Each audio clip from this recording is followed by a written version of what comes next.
The movie opens up on a hilly road in China, where a woman is asking for a lift. It appears as if her car is broken down. A truck driver eagerly offers to help, but the woman ignores him, thinking he's a pervert. Shortly after, a decent-looking man arrives in a car and the woman quickly gets in. But sadly, her decision turns out to be fatal, as she finds a mutilated human hand near her seat. This proves that the innocent-looking man is actually a serial killer. The very next minute, he stops his car, grabs a wrench, and bludgeons the woman to death. A few days later, a public bus containing several passengers is traveling through this same road. Wang, an insurance agent, is keeping the driver Tony entertained by telling him about how a woman went missing some days ago in this very place. Meanwhile, an announcement on the radio informs everyone that there has been a serious accident in a nearby junction, because of which all roads are blocked. One of the passengers, Lee, mentions that he has to reach his job on time, so the driver Tony suggests they take a detour via an off-road. Nobody objects to the decision, and so the doomed journey begins. Along the way, they enter a dark tunnel, which Tony reveals he has never come across. Nonetheless, he continues driving, but suddenly, a mysterious man comes in the way,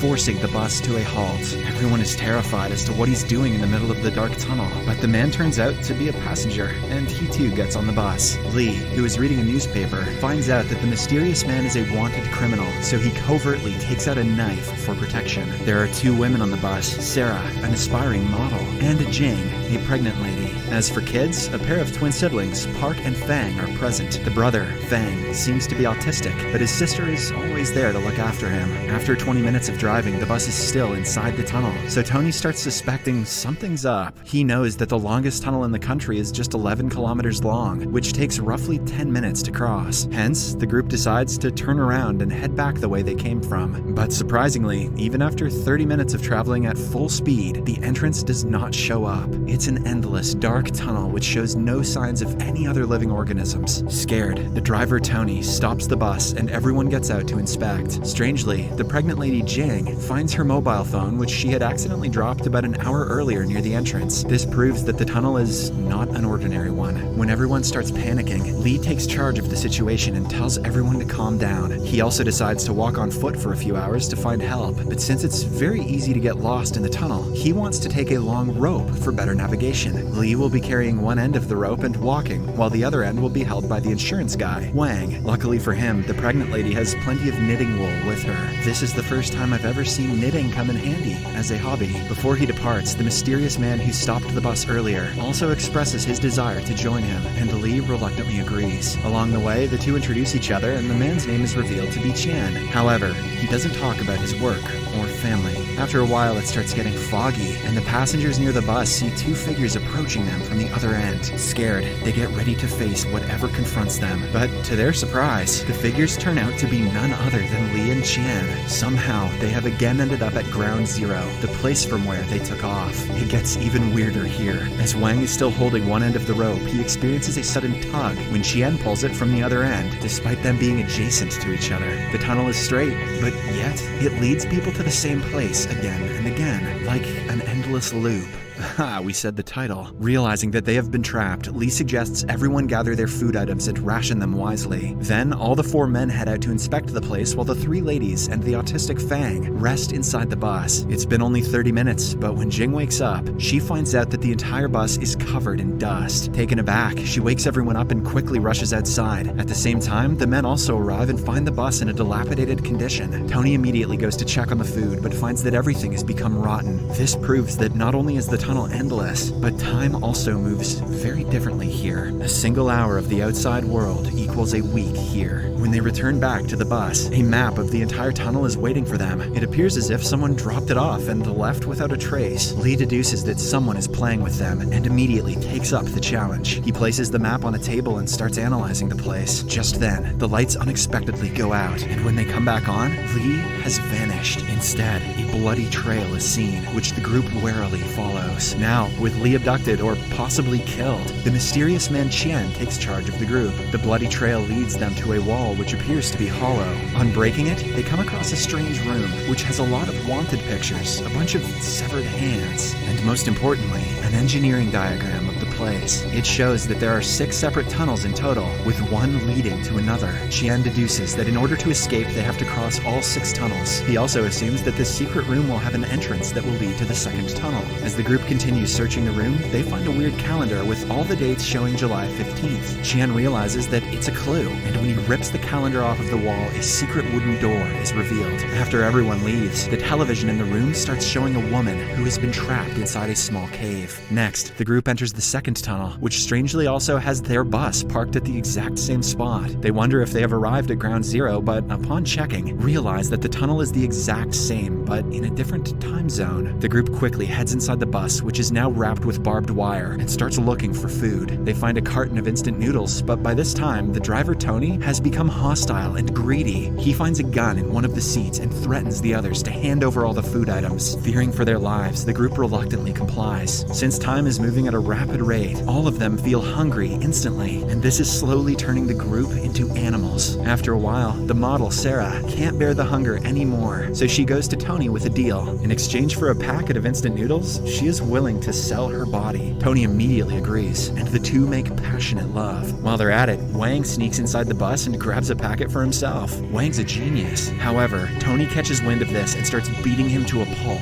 Wang's not a genius. But before he can finish the insurance guy off, someone stabs him from behind. Soon, the rest of the group arrives at the scene and is shocked to witness the murder. Despite this, Wang is unconcerned, and he starts searching for a packet of food that he dropped earlier. When he crouches beneath the bus, he finds a manhole. The group immediately pushes the bus and enters the manhole, through which they reach another mysterious room. This one also has some strange pictures and mutilated human parts in it. Moreover, the television shows the woman from earlier slowly being drowned inside the cave. Disregarding this, the group searches for an exit route, and again finds the same calendar there. On removing it, another secret door is revealed. Soon, everyone goes through, and they eventually reach the third tunnel. But to their surprise, this tunnel is wet and darker than before. The bus is also present there, but it has been overrun by rodents and snakes. Desperate for food, Wang eats some rotten noodles, which he regrets instantly. Seeing him in this condition, Jing pities him and hands him a biscuit, but Wang becomes increasingly aggressive and demands the entire packet. When she refuses, he surprisingly brings out a gun and steals everyone's food at gunpoint. But even after this, his reign of terror continues. He deduces that they found a secret passage every time one of them dies. For instance, they found the wall when Lee was abducted and the manhole when Tony was stabbed. Hence, he threatens to shoot one of the remaining survivors to ensure that he escapes the place. Chien tries to calm him down, but Wang does not listen. Instead, he forces the innocent Jing to shoot Chien in the shoulder. After this, the maniac takes the twins to the nearby room and starts beating them up. When Fang tries to save her brother, Wang brutally eliminates her by firing at her multiple times. The poor autistic boy Park can just sob as his sister slowly breathes her last. The out-of-control Wang then attempts to strangle Sarah, but before he can do so, someone impales him from behind. Now, with an additional 2 people dead, the group find a secret passage through which they reach the 4th tunnel, which is a psychedelic tunnel. Just then, Jing goes into labor and rests on the side with Park, while an injured Chien and Sarah head to investigate the bus. The psychedelic nature of the place makes Sarah hallucinate, and she starts seeing people. Scared, she comes out of the bus and heads in the opposite direction, where several dead bodies are lying around. There, she notices a mirror, and as she stares into it, someone approaches her from behind and finishes her off. Meanwhile, Chien returns to Jing, who has given birth to a baby boy. The remaining 3 then proceed forward, but along the way, it is revealed that the little boy has passed away. Chien tries to convince Jing to keep going, but just then, she takes out a knife and stabs him to death. Surprisingly, after a while, he wakes up in a secret compound. It appears as if he has woken up from some sort of experiment. Then, we are taken to a top-secret military meeting. This is where everything finally unfolds. An army general reveals that the serial killer from the start of the movie, James, has been caught. The problem is that he was apprehended from a car wreck in a totally vegetative state, and now he has fallen into a coma. James had kidnapped and murdered several women, but one particular, named Ciara, is rumored to still be alive. The problem is that no one knows where she is locked up except for the serial killer himself. himself, and since he's in a coma, it's impossible to interrogate him. Hence, the military has decided to collaborate with the best brain research institute in the country. Their plan is to conduct a memory transfusion with James in order to tap into his subconscious and eventually figure out about the victim's whereabouts. Yesterday, a remarkable psychotherapist of the institute finally broke into James's consciousness and found certain clues. The psychotherapist is revealed to be none other than Qian. One of the army generals then asserts that they need to have faith in Qian because he, above all others, is more concerned about the victim's safety. It turns out that the victim, Ciara,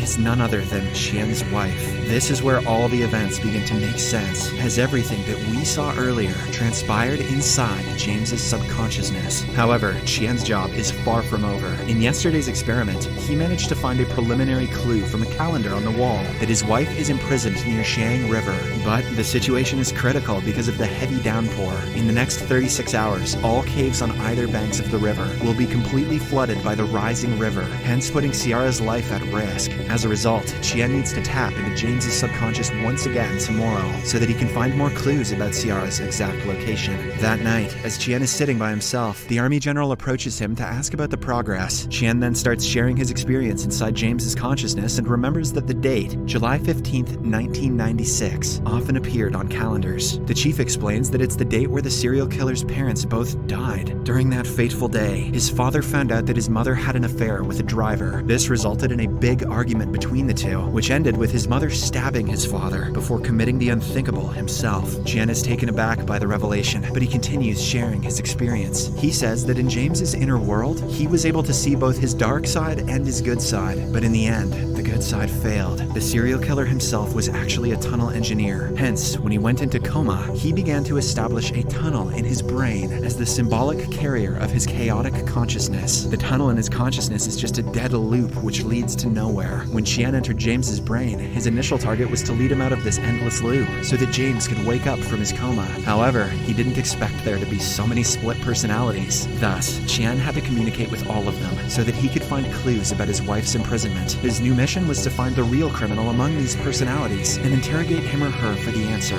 As he bonded with these personalities, he found out more about them. The best one was Lee, who resembles James's healthy and rational side. There was hope that this good personality could outweigh the others and get James out of this loop. Unfortunately, he suddenly disappeared after the lights went out in the tunnel. The disappearance of this personality resulted in the chaos of the situation. The second personality was the driver Tony, who eventually became violent. This resembles James's violent personality. The third and fourth personalities were Wang and Sarah, who resemble James's inner projection of his own mother and father. His father was an insurance salesman, while his mom was a model. The sad thing is that when the father was abusive to James, his mother didn't care much about him, and instead ended up having an affair with their driver. This was represented when Sarah made out with the driver Tony just for food. The fifth was the pregnant lady Jing, resembling his ideal image of a mother. Although it is a good personality, it didn't quite suppress his dark side, so it also met its doom. The sixth and seventh personalities were the twins, who resemble his childhood personality, autistic, weird,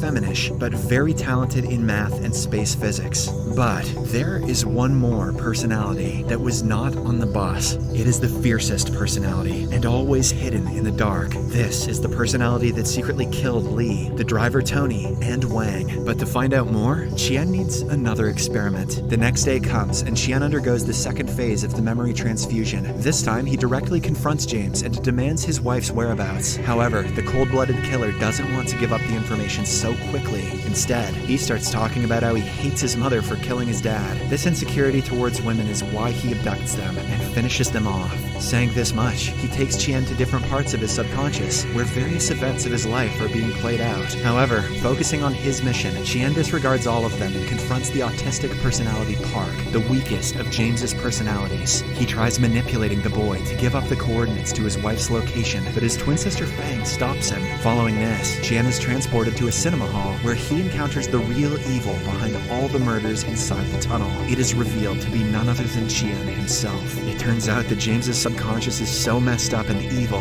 that the one who looks into it also starts thinking like a serial killer. The evil Qian reveals that he didn't want Ciara to be saved, so he killed the people inside the tunnel one by one, including the newborn baby. Suddenly, the scared autistic boy Park appears on stage, and so does Qian's wife. Park slowly approaches Ciara to kill her, but at the last moment, he backs out. Taking this as the perfect opportunity, the real Qian approaches the scared boy and requests him to wake up and tell the authorities about his wife's location. Surprisingly, Park agrees and walks away. Then, the evil Qian takes him to a different setting where the two get ready for one final showdown. Soon, the two start fighting with one another, but when the real Qian feels like he's victorious, another clone of evil Qian shows up, implying that he's indestructible.